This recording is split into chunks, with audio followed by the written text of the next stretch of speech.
Hi అండి, welcome to my channel. ఈరోజు చేపల పులుసు పెడుతున్నానండి. ఎలాంటి చేపలైనా ఈ రకంగా పులుసు పెడితే చాలా టేస్ట్గా ఉంటుందండి. ఒకసారి మీరు కూడా ట్రై చేయండి. ఫస్ట్ చేపలను శుభ్రంగా వాష్ చేసుకొని ఉప్పు, పసుపు, కారం, అల్లం వెల్లుల్లి పేస్టు, ఒక చెక్క నిమ్మకాయ పిండుకొని బాగా మసాజ్ చేస్తూ కలుపుకోవాలండి. చేప ముక్కలకి అన్నిటికీ పట్టేటట్టు ఉప్పు, కారం బాగా కలుపుకొని ఒక హాఫ్ అన్ అవర్ పక్కన పెట్టుకోవాలి. ఇప్పుడు చింతపండు నానబెడుతున్నానండి. నిమ్మకాయ కంటే కొంచెం పెద్ద సైజు చింతపండుని తీసుకొని నానబెడుతున్నాను. తర్వాత టమాటా ముక్కలు ఒక 3 టమాటాలు కట్ చేసుకొని గ్రైండ్ చేసుకొని పక్కన పెట్టుకోవాలండి. ఇప్పుడు స్టవ్ మీద కళాయి పెట్టుకొని ఆయిల్ వేసుకుంటున్నాను. 4 స్పూన్స్ ఆయిల్ వేయాలండి. ఇప్పుడు నానబెట్టుకున్న చేప ముక్కల్ని ఒక్కొక్కటిగా వేసుకుంటూ ఫ్రై చేసుకోవాలి. బాగా ఎర్రగా ఏం ఫ్రై అవ్వక్కర్లేదండి, కొంచెం ఫ్రై అయితే సరిపోతుంది. ఒక్కొక్కటి తిప్పుకుంటూ ఫ్రై చేసుకోవాలి. రెండు వైపులా ఫ్రై అయిన తర్వాత పక్కకి తీసుకోవాలండి. అలాగే నానబెట్టుకున్న అన్ని చేప ముక్కలు ఫ్రై చేసుకొని పక్కకి తీసుకోవాలి. ఇప్పుడు ఇదే ఆయిల్లో ఆవాలు, 2 ఉల్లిపాయలు కట్ చేసుకొని వేసుకున్నానండి. కరివేపాకు వేసుకున్నాను. ఇది బాగా ఫ్రై అవ్వాలండి. ఇప్పుడు సాల్ట్ వేస్తున్నాను. కొంచెం మెంతులు వేసుకోవాలండి. ఇప్పుడు అల్లం ముక్కలు, వెల్లుల్లిపాయ ముక్కలు కట్ చేసుకొని వేసుకుంటున్నాను. అల్లం ముక్కలు, వెల్లుల్లి ముక్కలు చాలా చిన్నగా కట్ చేసుకోవాలండి.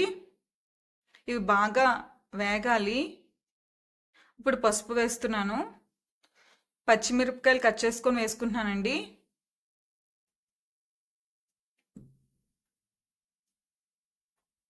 ఇది బాగా ఎర్రగా వేగిన తర్వాత టమాటా పేస్ట్ వేస్తున్నాను. టమాటాలు బాగా మగ్గాలండి.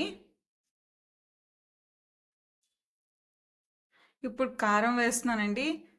తర్వాత ధనియాల పొడి, కొంచెం గరం మసాలా వేస్తున్నాను.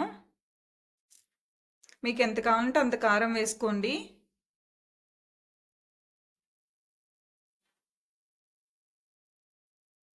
ఇది బాగా కలుపుకొని ఇప్పుడు చేపలు నానబెట్టుకున్న నీరు వేస్తున్నాను.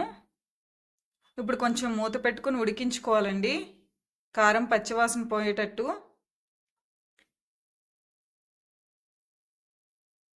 ఇప్పుడు నానబెట్టుకుని చింతపండు రసం వేసుకోవాలండి. ఒకసారి కలుపుకొని మళ్ళీ మూత పెట్టుకొని ఉడికించుకోవాలి. ఇది ఫుల్గా బాయిల్ అయిన తర్వాత ఫ్రై చేసుకున్న చేప ముక్కలు ఒక్కొక్కటి వేసుకోవాలండి.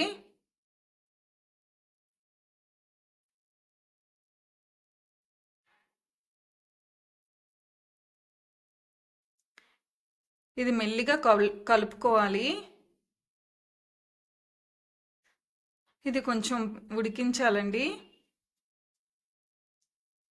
ఇప్పుడు కొంచెం ఉప్పు వేస్తున్నాను. ఇది ఇలా తిప్పుకుంటూ ఉడికించుకోవాలి. ఇప్పుడు మూత పెట్టుకొని ఉడికిస్తున్నానండి.